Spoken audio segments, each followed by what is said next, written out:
আসসালামু আলাইকুম বন্ধুরা, সবাই কেমন আছেন? আশা করি সবাই ভালো আছেন, কিন্তু এই মুহূর্তে আমরা ভালো নেই।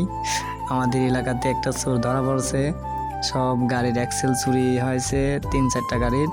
তো গত রাতে এই গাড়িটার একটা গাড়ির অ্যাক্সেল চুরি করতে লেগে সেই মহাজন তাকে ধরে ফেলায় হাতে নাতে, অবশ্যই রাতের বেলা। তো এখন দেখেন চোরটাকে, ও চুলের কি অবস্থা করে দিয়েছে, আসলে নিজে দেখতেও খারাপ লাগতেছে, আবার হাসিও পাচ্ছে। আসলে এটা ঠিক না। চুরি করে কয় টাকা তুই বেচবি? আর আমরা তো কিনতে গেলে ঠিকই জিনিসটার দাম 7-8 হাজার টাকা নিচ্ছে, কিন্তু তুই চুরি করে বেচতে যাচ্ছিস, তোর থেকে নেছে 500-600 টাকা। 500-600 টাকার জন্য একটা মানুষের এত বড় ক্ষতি করা, এটা তো ঠিক না। ওর ভাগ্য ভালো যে এলাকার লোককে ওকে মারতে দিচ্ছে না।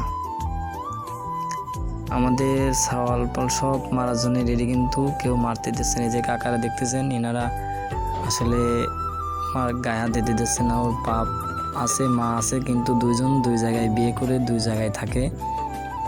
বাপও আর একটা বিয়ে করেছে, মাও আর একটা বিয়ে করেছে, মাঝখানে বেচারা একা।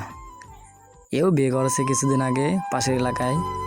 তো এখন মান সম্মান যে পর্যায়ে গেছে, আমাদের এই যে আনোয়ার কাকা, এই কাকার গাড়ির অ্যাক্সেল হারাইছে। ওই গাড়িটা আমি চালাই অবশ্যই। আমাদের সুরজ ভাই সামনে দাঁড়াইছে, দেখেন চুলের কি অবস্থা করেছে সালপাল।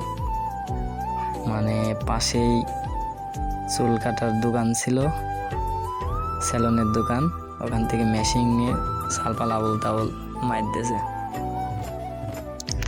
তো সবাই ভিডিওটা দেখবেন, লাইক কমেন্ট শেয়ার করবেন।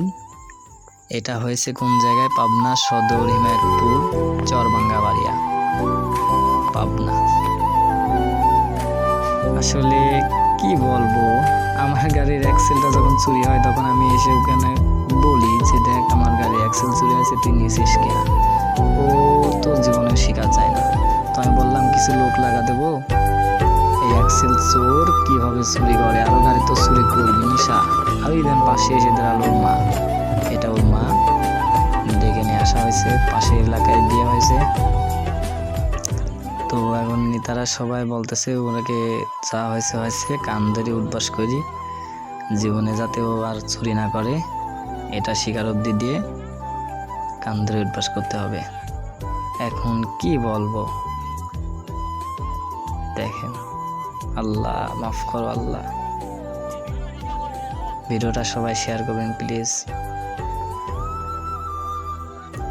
আমাদের যাদের গাড়ি আছে এসব চোর থেকে আমরা যেন দূরে থাকতে পারি, বেঁচে থাকতে পারি। সবাই ভালো থাকবেন। আসসালামু আলাইকুম।